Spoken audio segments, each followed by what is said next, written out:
Hi everyone, this is Marianne and welcome to my channel. Today we have a video that is finally, once again, planner related. However, as you can see, the planner is in digital format because I have moved to the digital formats completely since August 2023, not only for planners, but also for my note-taking and for my lists and even for my reading life. I have sold most of my physical library and have purchased a new Kindle Paperwhite in 2023 as well, and I have never looked back. Digital really is the way to go for me. I do have a video about the digital planner and tracking system that I'm using for 2025, and I will link it down below, and it has been working so well. Those are daily and weekly, and I hardly ever needed to do the monthly planning. However, after I finally finished my master's degree, videos about that will be linked down below.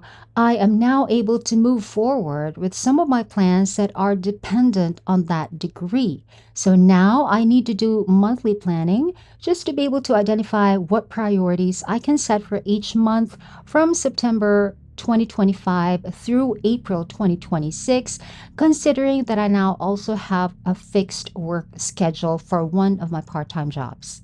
So a monthly spread is perfect for that, which I am creating now using Pages on my Mac. By the way, I also have a tutorial on my channel on how to use Pages to make your own planner pages, and I'll also link that in the description box.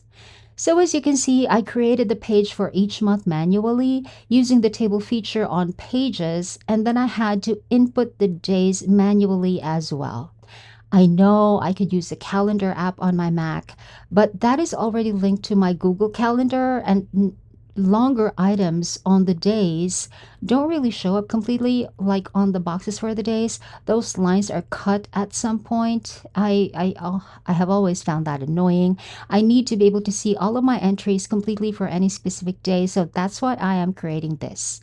But this is usually quick and easy. I did make a mistake on the dates on one month, but I caught it and made the correction, so it's all good. And while I was creating the actual pages for the month, I did refer to that little widget on my menu bar. That app is called Itzycal, and it's a cute little drop down that has proven to be super useful to me over the years. I've had this app for, I don't know, maybe 10 years. I actually did the planning over the course of 3 days. The date is on the top right corner of the screen. I hope you can see it. I started on September 2, and then by September 4, I already pretty much know what I could plausibly prioritize for each month, considering the interconnectedness of all the priorities. The priorities are based on my current goals. As you may already know, when it comes to goal setting, we have one or a couple of major goals that usually are long term because those major goals take quite some time to achieve. And under that, we have smaller goals that are achievable in a shorter time, but they are aligned with the main goals and they are also interconnected. Meaning, achieving those smaller goals will help bring us closer to achieving the main goals. That is the whole principle of goal setting. And then also along the way, we have other things not directly connected to the goals, but necessary for daily life so we can stay alive, like dental work in my case.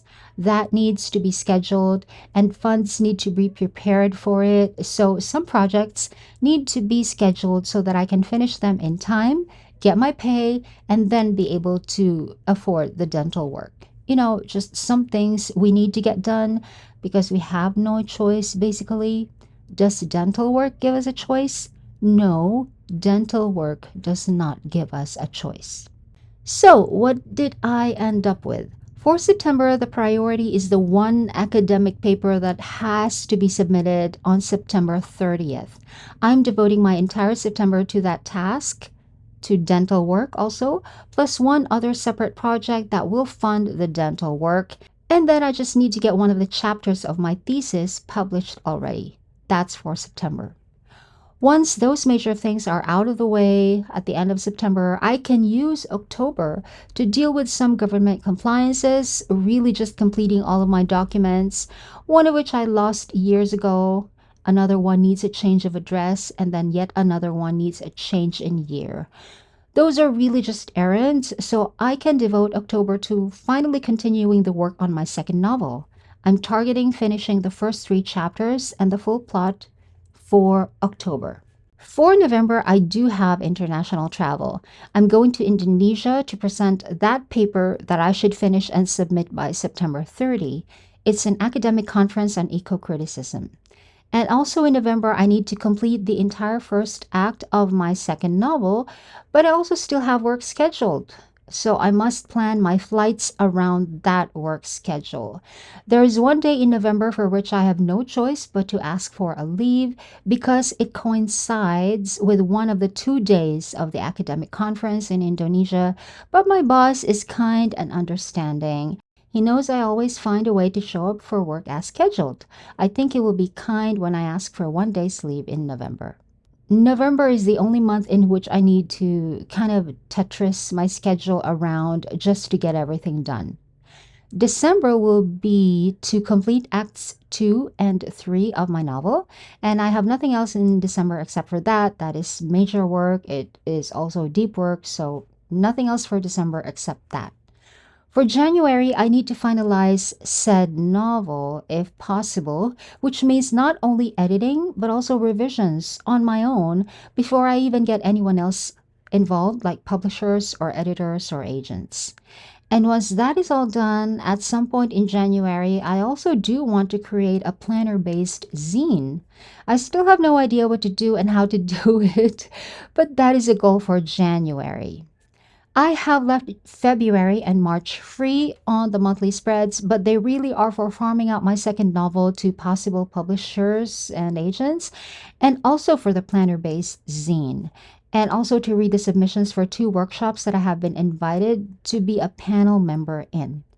And April is a schedule for 1 workshop, and maybe May could be the schedule for the other workshop, but I'm not sure yet, so I will just end this plan with me on April 2026.